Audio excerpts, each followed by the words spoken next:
TVU, con el auspicio de la Facultad de Ciencias Jurídicas y Sociales y sus programas de magíster, presentan Ruta Constituyente. ¿Qué tal? ¿Cómo están ustedes? Sean muy bienvenidos a Ruta Constituyente, un programa que desarrollamos en conjunto entre TVU y la Facultad de Ciencias Jurídicas y Sociales de la Universidad de Concepción para vivir, para conversar, para tener siempre en debate los grandes temas que nos convocan este segundo semestre tan decisivo para un tema como es la Constitución en nuestro país. Esta semana queremos hablar acerca de educación, para eso tenemos a dos grandes invitados a quienes desde ya paso a saludar. Juan Carlos Gacitúa, director de CICAT. ¿Cómo estás, Juan Carlos? Muy bien, Javier, encantado de poder compartir algunas reflexiones en este tiempo de pandemia contigo y con nuestros televidentes. Así es, comenzamos este programa grabando en la Sala Chile de la Biblioteca Central de la Universidad de Concepción y bueno, ahora estamos telegrabando, nos vamos adecuando también a las circunstancias. Saludamos al decano de la Facultad de Educación de la Universidad de Concepción, don Oscar Nail. Muchas gracias por aceptar nuestra invitación. Gracias a ustedes, gusto de estar acá y poder compartir esta conversación. Partamos con usted, decano. ¿Cómo observa el momento? ¿No? Ya vamos a imaginar cómo queremos un sistema mejor, que sea más inclusivo, pero ¿cómo usted observa el momento educacional chileno? El gobierno anterior llegó con una agenda transformadora, hubo elementos como la gratuidad, el nuevo sistema de admisión.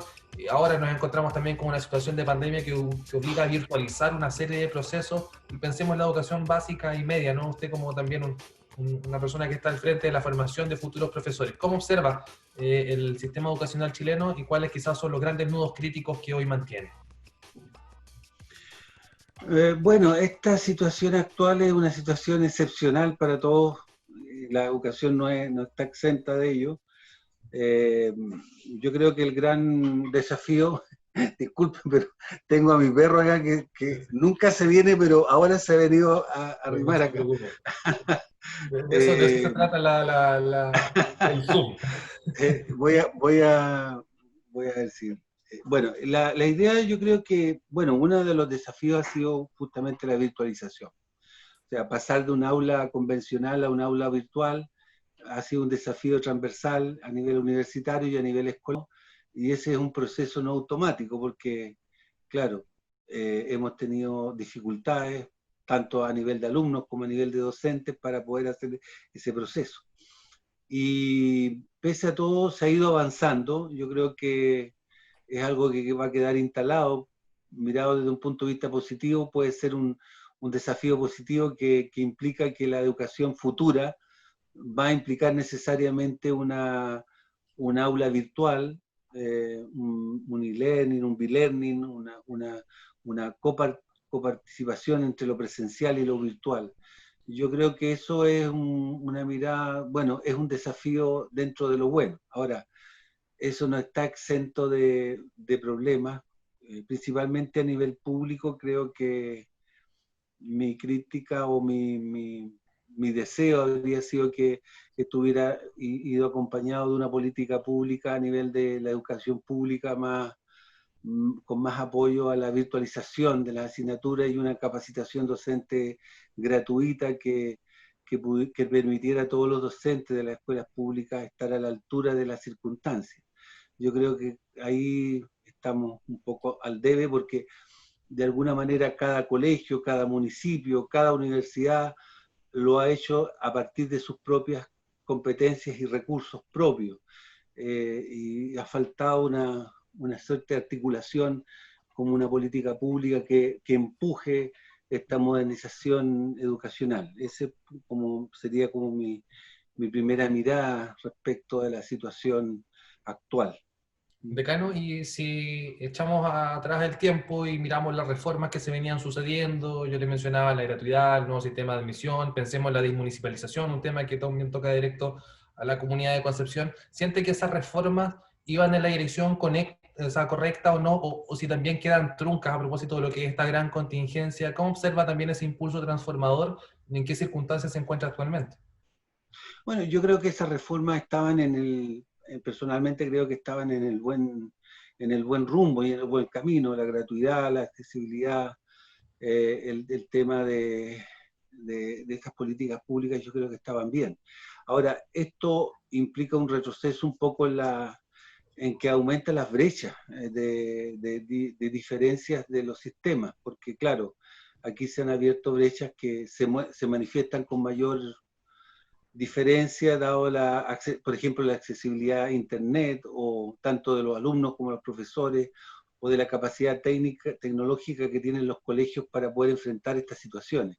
Eso también va asociado a recursos, a disponibilidad, a apoyos profesionales, y obviamente ahí las escuelas que de alguna manera tienen una mayor vulnerabilidad están en desventaja. Entonces, en ese sentido, claro, podría ser esta situación nos ha provocado de alguna manera un retroceso en esa suerte de mayor uniformidad en las condiciones para poder enfrentar los desafíos de esta pandemia, en el fondo. Juan Carlos, recojamos el guante, ¿no? ¿En qué situación se encuentra la escuela? ¿Cómo lo ves tú en este 2020 marcado por la virtualización obligada y precisamente por la acentuación de estas brechas que ya veíamos en el día a día, pero que hoy también se hacen un poco más patente cuando entra la dinámica familiar a tomar un rol más preponderante, también la disposición de tecnologías? ¿Cómo está la escuela hoy, actualmente? Bueno, yo me gustaría complementar un poco lo que dice el señor decano. Coincido plenamente en lo que él señala. Evidentemente estamos en un proceso de virtualización notable. A empujones hemos tenido que entrar en el mundo de las nuevas tecnologías para que profesores y estudiantes puedan intentar salvar el año, en el fondo.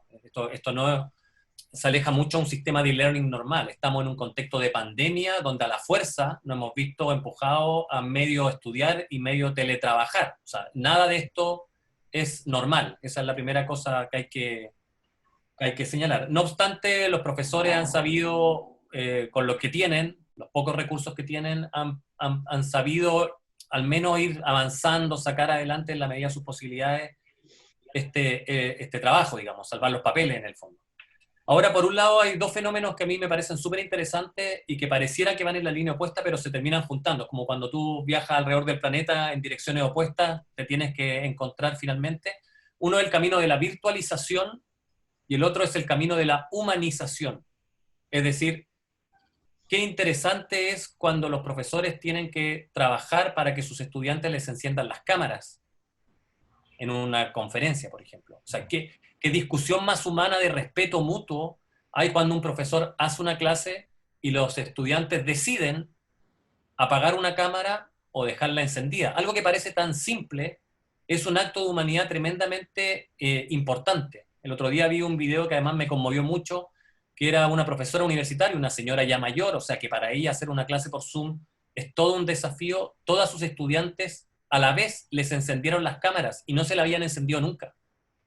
Y la profesora se emocionó porque evidentemente por primera vez vio las caras y los rostros de sus estudiantes. Bueno, esa humanidad la estamos viendo a diario con profesores que tienen que ir a dejar materiales a las escuelas, a las casas, perdón, de los estudiantes, con profesores que tienen que hacer llamadas telefónicas para que los estudiantes se puedan contactar, con profesores que tienen que hacer un rol, además del rol pedagógico, un rol de contención para las familias, para esos niños, tremendamente importante. Hay un acto de humanidad muy, muy profundo. Entonces, mientras por un lado caminamos hacia las redes sociales, hacia el Internet, hacia el 5G y las ciudades inteligentes y todo este sistema que parece que enfría todo, por otro lado nos estamos dando cuenta que la educación es la herramienta que tienen las sociedades para promover los cambios, y ese cambio tiene que estar rodeado de una humanidad que la virtualidad, por más que se desarrolle, jamás te va a poder dar. Es decir, ese contacto personal, ese profesor que se preocupa del estudiante, que se puede conectar a Internet, pero que tiene un grupo que no se puede conectar a Internet y que él siente que no puede desengancharse. Es parte de la humanidad que tiene todo este sistema educativo, y que es una humanidad que yo creo que con esta pandemia también se refuerza, se revalora. La vocación docente sale más que nunca. O sea, yo creo que en este contexto de pandemia los profesores, después de varios meses, dicen, oye, yo para esto tengo vocación o para esto no tengo vocación. El que no tenía vocación yo creo que reventó hace ya un rato, digamos. El que tiene vocación sigue sacando adelante, sigue intentando, sigue trabajando para poder dar en este contexto de pandemia la mejor educación posible. Es dentro de las limitaciones que bien decía el señor decano existen, dentro de esas limitaciones posibles continuar con el trabajo. Yo creo que esta pandemia nos ha mostrado ambos caminos que convergen en un punto, que es que entre todos tratamos al final de hacer la mejor educación posible. Juan Carlos, si tú tuvieras que determinar algunos elementos en particular y que pudiesen mencionar, ¿no?, respecto de los grandísimos aprendizajes que nos deja la pandemia y esta educación virtualizada, la fuerza, pero que tenemos que ir fortaleciendo y mejorando y robusteciendo, pensando no solo en que probablemente van a venir nuevas crisis, sino que también esta es una fórmula de generar enseñanza, superando las barreras geográficas, también generando una mayor posibilidad a aquellas personas que no tenían acceso anteriormente. Entonces, ¿cuáles son estos aprendizajes que a lo mejor hasta ahora lo estamos llevando, trastabillando, pero que a lo mejor pronto debiesen ser una cuestión práctica en la vida educativa de las personas, que tú dirías que estos son centrales? Yo creo que hay muchos. A mí al que le tengo más fe y al que le tengo más esperanza, y ojalá se generara mucha conversación al respecto, es con el diseño de un nuevo currículum. Es decir, esta pandemia, ya con los objetivos priorizados, ha demostrado que hay ciertas cosas que en este tipo de contextos se tienen que enseñar y otras que podemos, entre comillas, prescindir, pero un poco dejar el currículum o que el currículum pierda su foco en los contenidos y desarrolle un foco mucho más potente, que por cierto están declarados en las bases curriculares, solo que los profesores no tienen las herramientas ni el tiempo para ejecutarlo, para focalizarse fundamentalmente en el desarrollo de habilidades y en el desarrollo de actitudes, donde este carácter humanista, de este calor humano, esta relación que solamente profesores pueden establecer en la presencialidad, en el contacto con sus estudiantes, son capaces de realizar. Yo creo que el currículum escolar chileno, para enfrentar el ciclo que viene, que es con una nueva constitución, que es en un nuevo escenario, que es un nuevo Chile, necesita una educación también distinta, más basada en la sustentabilidad, más basada en la responsabilidad, más basada en el compromiso de los estudiantes, más basada en el trabajo bien hecho, no tanto trabajo, sino poco trabajo, pero bien hecho. Hay una serie de cosas ahí que son claves, que me encantaría que quienes se encargan de las discusiones de carácter curricular, es decir, qué es lo que van a aprender nuestros niños y niñas, muevan un poco el foco hacia la revalorización del humano, hacia el trabajo en equipo, hacia la innovación, hacia la creatividad, hacia el emprendimiento, que es finalmente lo que en esta crisis nos está salvando. Es decir, hoy día mismo todas las familias estamos sobreviviendo desde el aspecto emocional y psicológico gracias a que las familias han mantenido un poco ese carácter un poco más lúdico, más creativo, los que pueden, por supuesto, de desconectarse un poco de los contenidos para focalizarse un poco más en el desarrollo de las habilidades. Sí. Decano, bueno, tal vez nos escapamos un poco incluso de la pauta, pero Juan Carlos lo deja servido, ¿no? El currículo siempre es un tema que está en debate y cada cierto tiempo también se levanta la posibilidad de realizar ajustes. ¿Usted cómo lo observa, no? ¿Necesitamos una cirugía mayor al currículo escolar en nuestro país o necesitamos solamente algunas adecuaciones? Bueno, lo que plantea Juan Carlos está dentro ya de las nuevas políticas públicas, de un nuevo plan que se llama un plan de fortalecimiento de la formación inicial docente, donde gradualmente vamos a pasar de un currículum tradicional centrado en contenido a un currículum centrado en habilidades. Hay un plan de aquí al 2023 respecto de poder ir reformulando este currículum justamente para que aporte más habilidades que a contenido. Ahora, de alguna manera eso se ha ido haciendo. Ahora, es una transición compleja porque independientemente de la política pública o de los lineamientos legales que se hagan, también corresponde a un cambio cultural y actitudinal de nuestra idiosincrasia como personas, como profesores. De alguna manera, si tú le preguntas a cualquier profesor, el profesor siempre se siente con la presión de que él es el que pasa la materia. Él es el que, de alguna manera, en él se deposita la acción de enseñar al alumno y que él es el transmisor de conocimiento y de habilidades. Por lo tanto, no solamente requiere una transformación en la política pública o en los programas, sino más bien, por eso yo aludo también al tema de la capacitación docente, porque tiene que ver también con un cambio comportamental del docente en algo que hoy día se llama el desarrollo profesional docente, o sea, transitar a un docente mucho más integral, que sepa articular estos elementos, de cuándo entregar contenido, de cuándo entregar más habilidades, o cuándo entregar ambas cosas, porque esto no es algo tan así rígido, ¿no es cierto? Entonces, eso de alguna manera también obedece a un plan nacional que ojalá pueda ser más homogeneizado en todos los profesores. Esa es mi aprehensión, porque los países que han transitado correctamente en esta área han hecho un cambio también en ambos sentidos, pero también apostando al desarrollo profesional del docente. Es decir, creando una política pública con estándares, con lineamientos de país claros, metas a llegar, pero también con libertades a las escuelas para poder generar en sus docentes la manera de cómo llegar mejor a esos contenidos. Un poco crear una política pública con no tantos estándares, con estándares muy claves, pero también con libertad en el desarrollo profesional de las capacidades de los docentes, dependiendo de la realidad de cada escuela. Un poco un eslogan internacional que hubo ahí muy bonito que se llamaba "Cada escuela una gran escuela". En el fondo, cada escuela, si bien son muy similares, pero también son distintas y requieren, y el equipo humano que está dentro de una escuela es fundamental. No hay ninguna reforma que vaya a resultar si no logramos conformar un corpus de profesores que tengan claro hacia dónde ir y cómo hacerlo. Eso es importante. Sí, tenemos que hacer una breve pausa. Al regreso seguimos haciendo Ruta Constituyente. Por TV nos acompaña el decano de la Facultad de Educación de la Universidad de Concepción, Oscar Nail, el director del Centro Interactivo CICAT, Juan Carlos Casito. Que no se despegue nuestra sintonía.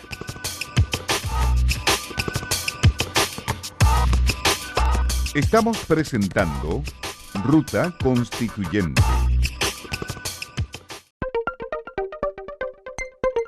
Gracias a las redes sociales, nos enteramos rápidamente de lo que ocurre en el mundo.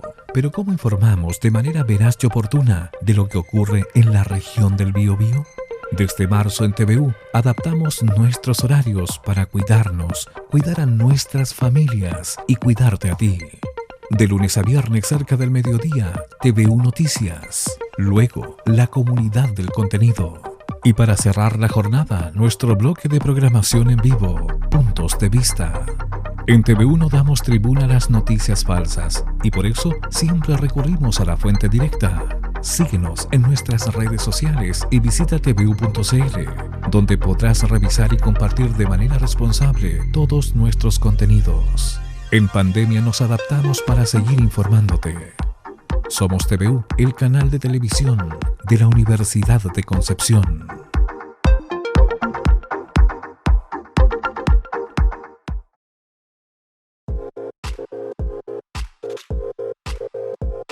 Nos estamos preparando para este 25 de octubre. Plebiscito en TVU.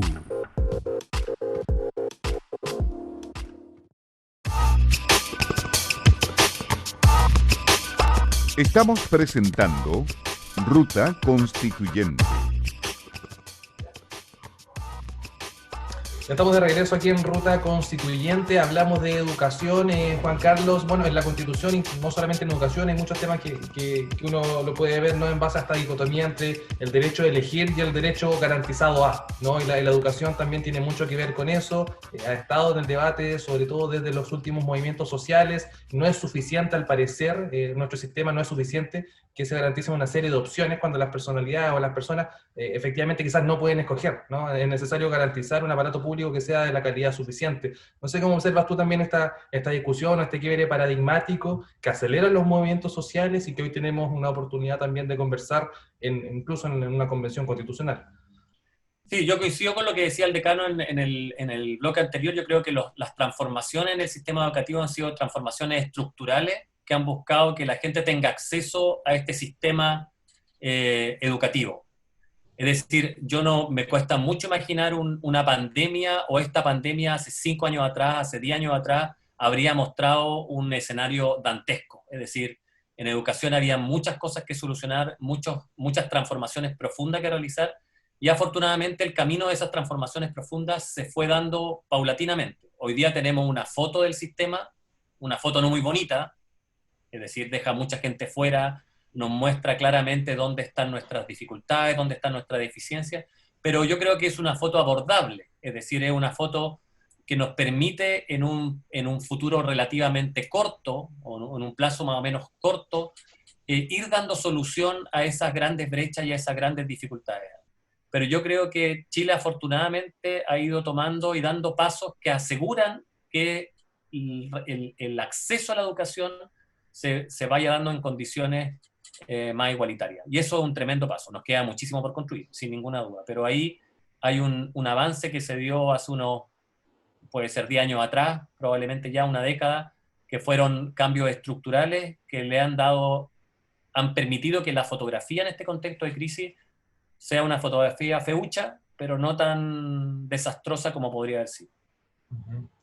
Decano, en este momento, ¿no? Y aprovechando lo que es bueno, el debate constitucional es la mejor excusa para abordar estos temas. Hay un camino de retorno, ¿siente usted, para la educación pública que se ha visto tan desmejorada en el último tiempo? ¿Siente usted que estamos quizás en esa senda? ¿Qué es lo que está faltando para que no solamente se garantice el derecho a escoger, ¿no? Sino que las familias que tengan que acceder a la educación pública también puedan enviar a sus hijos con la certeza de que se va a desarrollar un proceso formativo con todos los estándares de calidad necesarios, ¿no? ¿Cómo observa usted la coyuntura en particular de la educación pública y los cambios que son urgentes también para fortalecerla?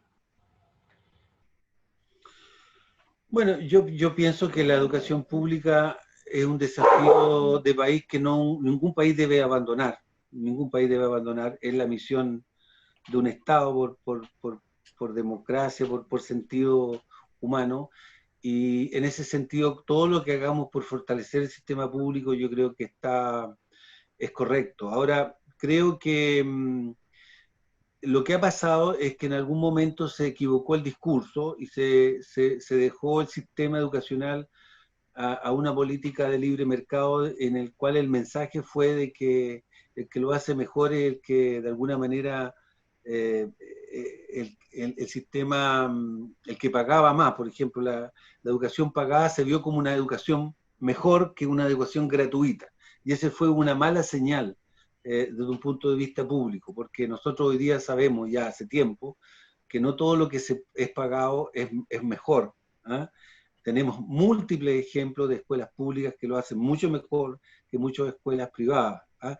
Y también tenemos muchos ejemplos hoy día de que muchas escuelas privadas o pagadas no son tan buenas en relación a lo que pagan. ¿Ah? Como dice un eslogan ahí, son pocos, son malos y no son buenos. ¿Ah? O sea, no necesariamente eso. Pero por eso yo creo que la política pública debe estar en fortalecer la capacitación docente de manera uniforme, de manera de crear un sistema de capacitación permanente que no sea coyuntural. Me refiero a que muchos de los países, no quiero nombrarlos, pero si tú ves los países que uno piensa que lo hacen mejor, porque son necesariamente, tienen más años y tienen muchos más recursos, son países que tienen una política pública de capacitación docente obligatoria de 5, de 10, de 15, 25 años. Es decir, a los 5 años de egresado vuelven a estudiar los profesores. El caso de Japón, por ejemplo. ¿Ah? A los 10 vuelven a estudiar, a los 15 vuelven a estudiar y a los 25. Hay un plan de capacitación nacional que se llama educación continua, porque hoy es imposible que un profesor lo formes tú solo con una carrera. Es decir, es imposible que el currículum, por ejemplo, sea tan extenso y tan intenso que haga que el profesor quede totalmente formado. El profesor nunca va a estar totalmente formado, porque van a ir apareciendo nuevas y nuevas disposiciones. Entonces, debe haber un plan de capacitación pública, permanente, gratuito, que implique que los profesores no tengan que capacitarse de acuerdo a sus propios recursos, porque eso es lo que ha pasado un poco en el tiempo. Y lo otro que yo creo que las escuelas públicas tienen que tener un acceso a tecnologías de alto nivel y de internet, como vemos ahora, y de todo lo que es las TIC, para poder estar a un nivel que les permita enfrentar una situación de una educación a distancia. Eso creo que podrían ser dos políticas públicas en este momento que deberían de ayudar, pero tienen que ser con recursos públicos importantes para todas las escuelas y no como lo ha habido tradicionalmente con un sistema de postulación de concursos donde las escuelas compiten, ¿eh? Porque la competencia es buena, pero cuando la competencia no genera también una suerte de rivalidad con el otro, no es buena, ¿eh? Entonces yo creo que ahí muchos de los recursos se han dado en función solo de proyectos, pero no ha habido una uniformidad respecto a la escuela pública en general.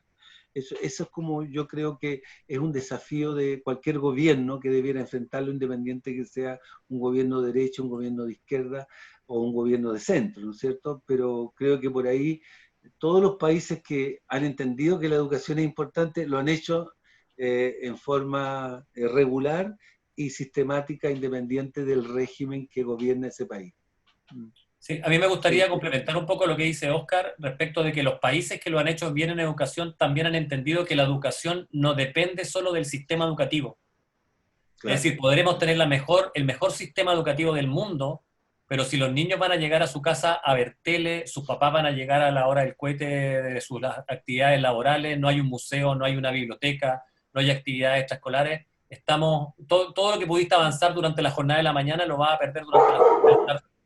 Es decir, hay un concepto muy interesante que es el de educación expandida. Todos somos educadores en el ámbito en el que estemos. Tú, Javier, a través de tu trabajo eres un educador, nosotros a través del nuestro somos educadores, pero la calle educa, la tele educa, los medios educan, el barrio educa, y eso es lo que tienen los países a los que les va bien. Sí. Le dan al ciudadano una gran cantidad de recursos adicionales a la escuela que le permiten desarrollarse, crecer, estimular, comparar, y eso es algo que el país tiene que enfrentar. A veces se piensa mucho de que los cambios tienen que ser en el sistema educativo, y bienvenidos sean esos cambios, pero nos tenemos que situar en un contexto mucho más amplio para entender que en realidad un niño cuando se educa en un contexto cultural mucho más complejo. Quedémonos entonces con esa reflexión. Es Decano, importante. sí, brevemente. Es importante lo que dice Juan Carlos, porque claro, siempre se pone de ejemplo a Finlandia, por ejemplo, bueno, dicen, ¿por qué estos niños allá no tienen jornada completa? Claro, no tienen jornada completa porque en ese país los niños no necesitan ir a llegar a aprender inglés, porque cuando llegan a la escuela, ya saben inglés, porque sus padres saben inglés, saben alemán y saben finlandés, saben 3 o 4 idiomas. Tampoco es necesario que se queden todo el día en la escuela, porque tienen artes, tienen teatro, tienen música, tienen acceso a bibliotecas públicas, o sea, la escuela no lo debe dar todo. Y nosotros hemos equivocado el camino porque en algún momento hemos llenado a la escuela de programas sociales, que como la sociedad no los puede dar, lo hemos dado a través de la escuela. Entonces, finalmente la escuela, como yo digo, se ha convertido, pierde su perfil fundamental, que es educar en lo fundamental, y está lleno de programas sociales, de drogas, prevención, violencia, etcétera, economía, etcétera, etcétera. Y si tú ves de alguna manera, muchas escuelas hacen mucho de nada, ¿eh? Y hacen, ¿por qué? Porque tienen muchas tareas que van más allá de lo educacional, que son fundamentalmente sociales. Y eso desperfila un enfoque más profundo de la educación. Entonces yo creo que el futuro es una escuela menos cargada de contenido, menos cargada de proyectos, de programas especiales, y más focalizada a dos grandes áreas que para mí son fundamentales, que son el pensamiento crítico y el aprendizaje de la convivencia y la ciudadanía. Yo creo que ambos focos son el futuro de una sociedad mucho más armónica, pero una escuela necesita ese espacio para hacerlo bien, y no hacer de muchas cosas de todo, que la distraen realmente. Sí. Oscar Nagel, decano de la Facultad de Educación de la Universidad de Concepción, le queremos agradecer por haberse sumado a nuestro panel aquí en Ruta Constituyente. Gracias a usted y a Juan Carlos, un gusto estar nuevamente conversando, que siempre conversamos acaloradamente estos temas. Un tema que apasiona y probablemente también a Juan Carlos le vamos a volver a invitar. Se nos quedó pendiente hablar en particular de la educación superior, así que ahí la invitación a Juan Carlos para una próxima. Para una próxima quedará, Javier. Muchas gracias también por la conversación, y Oscar, siempre un placer. Y a ustedes, muchas gracias por vernos, escucharnos toda la semana, Ruta Constituyente, con los grandes temas que nos mueven en este segundo semestre en medio del debate constitucional. Que estén muy bien, hasta pronto. TVU, con el auspicio de la Facultad de Ciencias Jurídicas y Sociales y sus programas de magíster, presentaron Ruta Constituyente.